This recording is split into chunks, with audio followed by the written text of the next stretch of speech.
What's up guys, my name is Ace and welcome to finally another Q&A from me. I know it's been a really long time since I've done one of these and a lot of you guys haven't been around this channel since the previous Q&A, so I'm going to treat this as basically the first Q&A episode.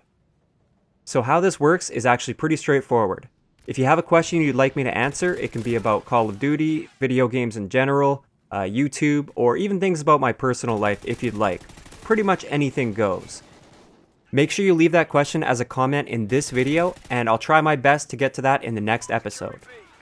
Keep in mind, I won't be answering questions for the Q&A that are sent to my inbox or anything like that, so just comments in the comment section of this video. Now keep in mind, I won't be answering anything that's too personal or just straight up ridiculous, and I also tend to avoid questions that I've already answered, but like I said, a lot of you guys are new here, and I'm not going to make you go back and watch all my previous Q&As, so I may answer a few questions that I've answered in the past. If I don't answer your question, I do apologize, but I want to keep these videos under 15 to 20 minutes at the most, so I may have to be a little bit picky. Before we get into the first question, I just want to let you know that at the end of the video, I'm going to be telling you guys how you can play Call of Duty Ghosts with me if you play on Xbox 360, and pretty soon I'll be getting an Xbox One, so you can play with me on that console as well. So make sure you stick around if you want to find out how you can do that. Alright, so the first question, this one is actually great for kind of introducing myself with this brand new Q&A. What is your name? I kind of have a little bit of a weird first name, at least for a white guy. My name is Tyrell, and sounds a little bit weird. A lot of people seem to think that I should be black with that name, but I'm not. And most of my friends call me Ty. Actually, everybody calls me Ty, so I go by Ty, but Tyrell is my real name. The next question comes from Viperman. With so much stuff on YouTube, what or when do you think you'll get the recognition you deserve? With YouTube, I always try to avoid any sense of entitlement, and I never expect to suddenly have my channel explode and have hundreds of thousands of subscribers, so I don't feel as if I deserve any recognition. Having said that, I am very happy with the recognition that many of you guys give me in the comments of my videos every single day. So many of you guys leave me comments like, "You're my favorite YouTuber," or "Your videos have helped me so much, keep up the good work," or something along those lines, and just the fact that you guys took the time to type that out means a lot to me. Each time I see a comment like that, I get a little boost of motivation, and I really appreciate it even if I don't respond. I can't respond to every comment, unfortunately. Also, on the point of recognition, I want to add that Drifter actually posted this tweet a couple weeks ago. And this is huge to me, to have such a big YouTuber that I've always looked up to, not only publicly acknowledge my channel's existence, but also show that he supports what I'm doing with my channel. The tweet may not have brought a ton of new viewers to my channel right away. It definitely brought some, but it's not like it caused my channel to suddenly explode with growth or anything like that. And by the way, I'm totally fine with that. I never had the expectation that a big YouTuber would give me a shout out one day and cause my channel to double or anything like that. Just knowing that I'm on Drifter's radar means so much to me, and that's more recognition than I ever thought I would get at this point. Just on the off chance that you are watching this, Drifter, I know you follow me on Twitter. I'm not too sure if you actually follow any of my videos, but I just want to say thank you again for that, and I'm sure you're aware of how much it means to a smaller channel like myself. Okay, that one took a little bit longer than I expected, so I'm going to try and pick up the pace a little. What makes the Call of Duty series stand out for you over other multiplayer-centered first-person shooters like Battlefield? Probably the biggest reason I prefer the Call of Duty series over Battlefield has to do with the map design. I've always said that Call of Duty maps, I kind of view them as a complex sort of chessboard, so there's always the same routes and hotspots and camping spots and lines of sight and everything like that go along with Call of Duty maps, and they're very important to how you play the game. Whereas Battlefield, it's kind of more realistic, and a piece of cover is a piece of cover. It doesn't really matter. You don't need to memorize exactly what kind of line of sight you have from each piece of cover, and you can blow walls up and everything like that and change everything. And while that's great for some people, and some people definitely prefer that, I personally prefer the more arcade kind of style of Call of Duty. The next question comes from Marshall B. Didn't you say a long time ago you had your own marketing business? If so, what would you tell a high school student who wants to get into marketing? So yes, I do actually run a very small marketing business. I only work with extremely small clients, so basically just mom and pop type shops. and I handle any aspect of marketing that they might need. So everything from website design to graphic design to partnership proposals to events planning, basically everything in that field of marketing for these small businesses. And I find it to be very enjoyable. The thing I really love about marketing is the ability to use your creativity in your work. A lot of jobs, it's basically just punch in, do your work, punch out. Marketing, you're always thinking, it's always in your head, like your work is always with you. If you can deal with that, I would say definitely go for it. Next up, we have a question once again from Marshall B, and do you have a girlfriend? And yes, I do. We've been dating for just about a year now, and things are going great. Next up, what is your heritage? I'm just going to give a really brief answer to this. I'm not going to get into my family tree or anything like that. I'm mainly Irish and Scottish, but there are definitely some other influences in there as well. Moving on, what is your favorite Call of Duty? Surprisingly enough, Black Ops 2 is actually my favorite Call of Duty, and I've played basically every Call of Duty back until like Call of Duty 2, I believe. And yeah, Black Ops 2 is my favorite, and it might have something to do with the fact that that's when I really started getting into YouTube. But I'm not too sure. I just really enjoy it, and I'm really looking forward to Black Ops 3 or whatever it's going to be this next year. Next question comes from Speed Champion VGC. Are you excited for Battlefield 4? And just keep in mind these questions were given to me, I don't know, like 3 months ago. It was before Ghosts and Battlefield 4 were released, so just keep that in mind while we're going through this. And no, I'm actually not all that excited for Battlefield 4. I'm sure I'll eventually buy it, like when I can get it on sale for Xbox One in the future, or I can get a used copy on Xbox One. But at this point, I am perfectly content with Call of Duty and really excited for Titanfall. The next one comes from 808 Banff Asian. What is your favorite competitive team? And I assume you mean competitive Call of Duty team. And to be completely honest, I don't think I really have a favorite.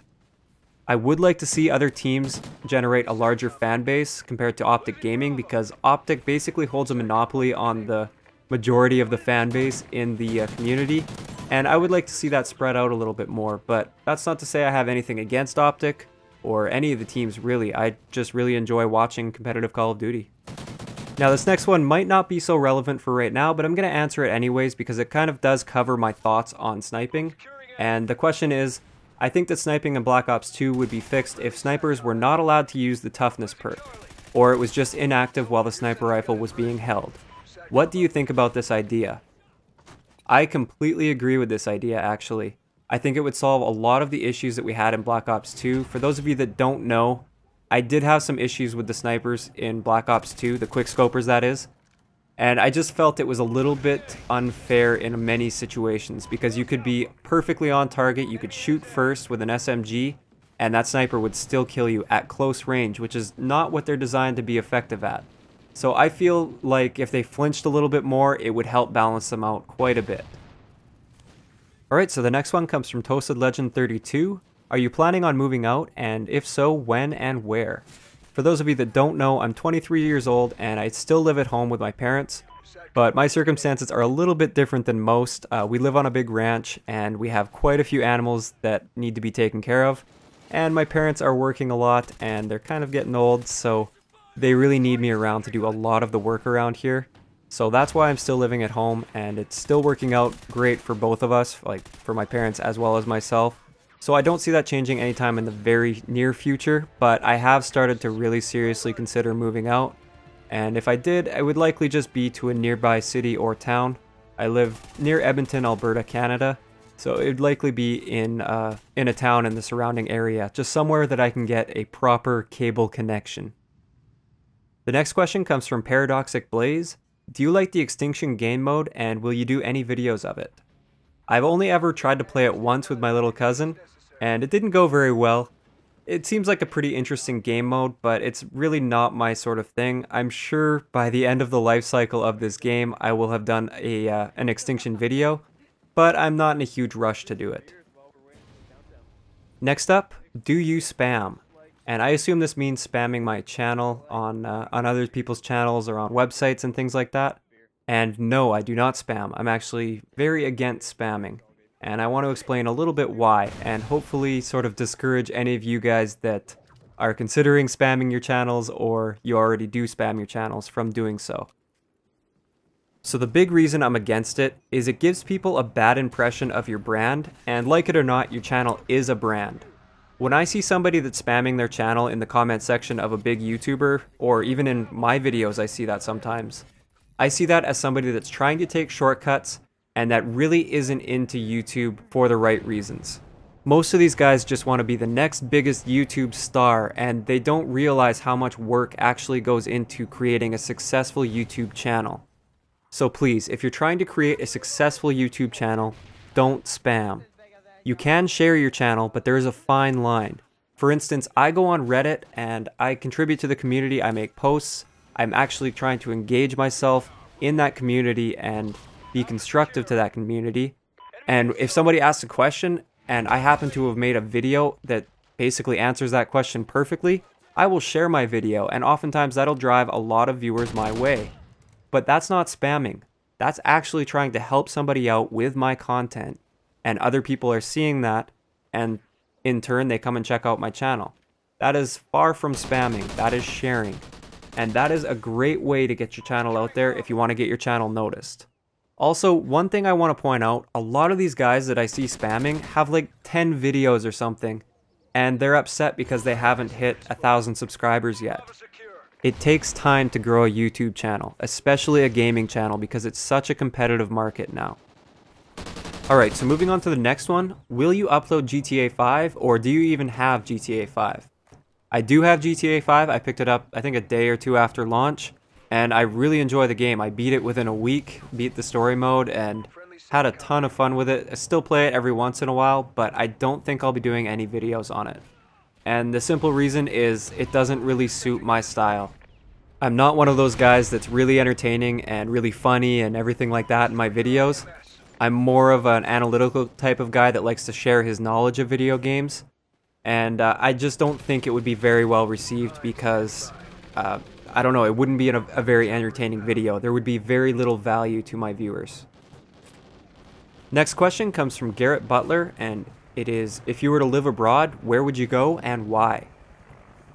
So for those of you that are maybe new to my channel and don't know, I've done quite a bit of traveling in my lifetime, and I've been quite a few different places.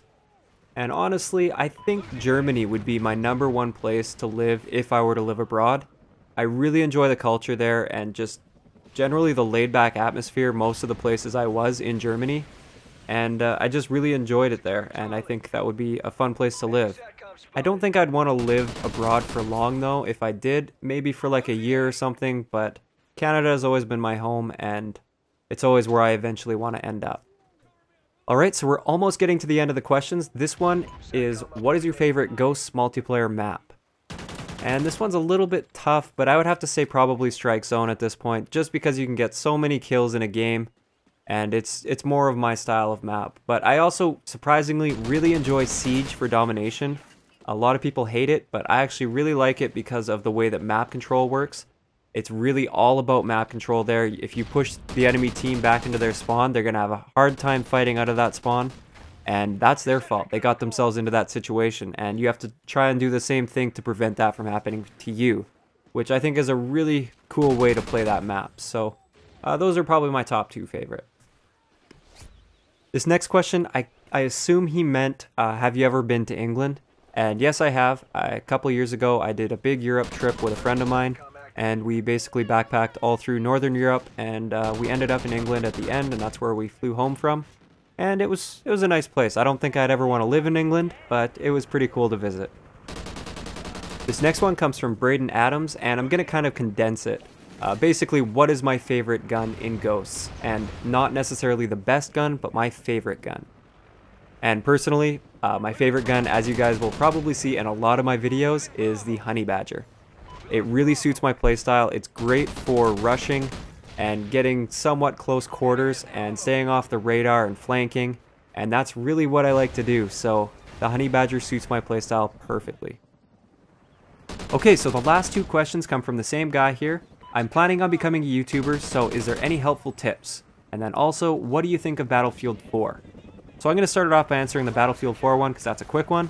I haven't bought it yet. I played the beta, and I actually had the most enjoyable Battlefield experience on that beta. But at the same time, like I said earlier, I'm very content with Call of Duty, and I don't really have much interest in Battlefield 4. Okay, so now for tips for somebody that wants to become a YouTuber. I could talk about this for hours, but I don't have time for that here, so I'm just going to give you a couple tips that'll be very valuable to you, I hope. So the first, most important thing is content is king. Always think about the value that you are giving with your video to a potential audience. It's really all about value. So if you're a tips guy like me, what tips are you going to be able to offer that your audience isn't going to be able to get from the big guys? If you're a comedy guy, can you guarantee that your audience is going to get a laugh from your video? Basically, what are you going to do that goes the extra mile to add value for your audience? Without value, they have no reason to watch your video. I see a lot of people struggling with YouTube, and they wonder why they don't get any subscribers or views, even though they've been doing it for a little while. Most of the time, the answer is simple. The content of their videos doesn't offer anything to the viewers. It may sound harsh, but why do I care about a story some random guy is telling me over some gameplay? Or why would I watch your tip video when T. Martin posted the exact same thing? You need to stand out and add value. Now that's the most important tip that I can give you at this point, but one more quick tip with YouTube is don't go into it with any expectations of growth or views. Make the content that you enjoy that's valuable to viewers, and always work to improve it. If you stick with it and your content is worth watching, which I'm sure it will eventually be worth watching if you spend some time and actually work to improve it, if you do that, you will eventually grow. Sometimes it just takes a very long time for it to catch, but usually once it does, the growth is almost exponential. Okay, so as promised, I'm going to tell you guys how you can play Ghosts with me on Xbox 360 and pretty soon on Xbox One. So all you have to do is follow me on Twitter, and I'm going to tweet out whenever I'm going to be playing with subscribers. So I've done this a couple times in the past week, and basically I just tweet out saying I'll be hopping on Ghosts for a couple hours, or in an hour, or whenever it may be, and send me a message on Xbox Live, and I'll send you an invite if there's room. So I'll tweet out something like that. If you guys send me a message and the lobby isn't full yet, then I'll send you an invite and you can play with me. Now the reason I'm using Twitter for this, it's not some scheme to gain a bunch of followers on Twitter or anything like that. It's just the fastest and easiest way for me to do that. I'm not going to create a video every time I decide I'm going to play with subscribers, because it's often just me thinking to myself, I want to jump on Ghosts right now. Might as well get some subscribers in the lobby. So it's really easy for me to just tweet that out, and that's the best way to get that message across. So make sure you follow me on Twitter if you do want to end up playing Call of Duty Ghosts with me on Xbox 360 or Xbox One. And that's all I have for this video. So make sure if you have a question for me, you leave it in the comment section of this video, and I'll try and answer it in the next episode. I hope you enjoyed the video, and I'll talk to you guys next time.